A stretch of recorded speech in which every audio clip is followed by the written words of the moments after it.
What is up, guys? It's the Sound Alchemist, and today I'm back to bring you 40 facts on the Warhammer 40k universe. Today we are continuing the lore on the Grot Revolushun, so let's get right to it. Tank Commander Nuptup. Nuptup is the smallest committee member, being only an inch taller than an unaugmented Grot. During his first years in the rebellion, he had a reputation of being a coward, often running or hiding at the first sound of gunfire. Squig Scream would have fed him to the Squigs, if not for that fateful day where he hid inside one of the rebellion's tanks. The crew just assumed he was their new gunner, and they rode out to attack an orc convoy. When the fighting began, Nuptup was surprised by the sense of calm he felt, and he relished in the power that he felt when firing the tank's main weapon. Outside of the tank, he's nothing more than a cowardly Gretchen, but inside, he's a whole different greenskin and a force to be reckoned with. As time went on, he rose to become the leader of the rebellion's tank division, a warband known as Death Treads. His custom tank, the Daka King, is designed for maximum Daka. This weight of fire, coupled together with his insane accuracy, Nuptup can mow down even whole hordes of orc boys with ease. Captain Bargoza is the fifth member of the committee, and he commands the rebellion's most powerful tank, the Battle Bruiser. Created from a looted Baneblade chassis, its appearance is similar to that of a naval battleship, as its hull is covered with weapon turrets and it can transport several Gretchen within the hull. Outside of combat, it is used as a mobile command center, with the committee holding its meetings on the command deck. Bargoza takes great pride with his crew, and he will often reward them with barrels of fungus beer after a successful battle. Like the rest of his warband, he enjoys a good looting, his most favorite piece of loot being a decorated coat taken from a Hume officer, which he wears around his shoulders. Mogrot was the sixth and final member of the committee, but after his recent removal, a vacancy has become available, and only time will tell who will take his seat. Next down from the Grot Rebel hierarchy are the Head Honchos. Each is a leader of a Gretchen warband. These warbands are at the core of the Rebel Grot society, and with the balance of power constantly shifting between them, each one seeks to outdo each other to please Grotskull and the committee, as well as gaining the honor of having their warband listed as the best. Normally on a giant leaderboard within the main camp displaying the top 10 warbands, who the committee then seems to can figure out who is the powerful one at the time. The ultimate sign of a warband's respect and power is their head honcho being given a place on the committee. But just as a Grot warband can rise to glory, they can also fall from it.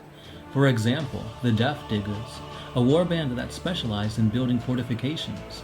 Their leader, Grimgit, was renewed for his fort designs, and the Hidey Holes, which are small hidden bunkers where Grot sentries could spy on others without notice and then report to their activities. They were ranked number 3 on the leaderboard for several months, with Grimgit even becoming a committee member. But after his death at the hands of an Imperial Fist captain, the Death Diggers began to slowly lose their grip on power. Now they're just a ramble of Gretchen who like digging in the dirt, their glory days long forgotten. Now there are hundreds of warbands within this rebellion, each with their own strengths and weaknesses, but for now let's focus on the 3 highest ranked warbands, beginning with the 3rd strongest, the Booty Hunters. They are made up of lootas and thieves, and they have amassed a huge stockpile of plundered tanks, weapons which they often sell to other warbands for a profit. However, as a result of their thieving nature, they are often distrusted by their fellow Gretchen. Their head honcho is Captain Bargoza, who keeps his best boys with him to man the Battle Bruiser, while the other footslog into battle. Once a battle is concluded, the Booty Hunters are often swift to begin pillaging and to defend anything they find valuable. Most of them possess an uncanny knack for finding the best loot. The Boom Blasters are ranked 2nd on the leaderboard and are by far the most dangerous of the warbands, both to friend and foe alike, due to their love of explosions. If something needs to be blown up, then the Boom Blasters are the ones for the job. The most insane or dedicated of their warband become Doom Divers, who load themselves up with explosives and use a rocket pack to launch themselves off a mobile platform, flying down upon the enemy with the goal of creating the biggest explosion. This warband frequently has a change of leadership, due to their head honchos having the habit of blowing themselves up, either intentionally or by accident. But despite their fickle leadership, the Boom Blastas have risen to take the number 2 spot, all thanks to the recent breakthroughs in explosive tech and the sheer devastation they can unleash upon the battlefield. The Night Techs are currently ranked as the strongest, and their strength lies in the fact that every one of them is a mech or has some kind of skill with engineering. Their leader is the Grot Big Mech, Gaza Strip Bolt. In combat, they use a variety of advanced war gear, ranging from mechanized diggers to get behind enemy lines to powerful mech gun artillery. Outside of combat, they hire out their technical skills to other warbands who need it. Nearly all other warbands within the rebellion have ties with the Night Techs, relying on them to repair and maintain their weapons and vehicles. Those few warbands who have upset or even threatened the Night Techs over the years have died soon after, often due to their weapons not working during a fight or some unfortunate accident. Now, not all Grots who join the rebellion take the super juice. Some remain unaltered, either too scared to be injected with an enhancing formula or preferring to remain small in order to be able to sneak around better. The most sneakiest of these Grots serve as either rebel agents that infiltrate orc encampments to act as a go-to between the Revolution and the local Grots, or they become a rifle runt. Rifle runts are unaltered Gretchen who are skilled sharpshooters and excel in sneaking around. They're armed with a long-range rifle, and on the battlefield they rely on stealth to get into a suitable position where they can then snipe the enemy from a nice, safe distance. And next up, we have one of my own personal favorite war suits of the Rebel Grot Rebellion, and that is the Squid Suit. So Grot Rebel Squid Suits are small bipedal walkers, piloted by unenhanced Gretchen. They were created by Mech Snixnot, who sought to give Gretchen the ability to bounce around like a squig. But unlike riding an actual squig, this rider wouldn't have to worry about being eaten.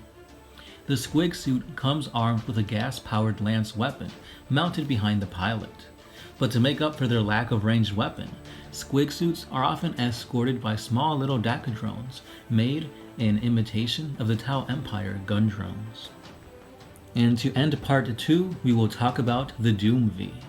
The Doom V is the Rebels' main transport vehicles, created to be part armored car, part mobile bunker, and it allows its passengers to shoot enemies up from close, as it has many fire points where they can shoot from. The tank itself can be armed with a range of both ballistic and flamed weapons. Few years ago, Doom Vs were a big part of the Revolution, with each warband having their own Doom V modified to fit their style of fighting and appearance, with only the poorest of warbands being forced to foot slog. For a while, the Grot Rebels became a mobile fighting force, relishing the joys of armored warfare. Their tanks serving a second purpose as mobile homes for their owners outside of combat.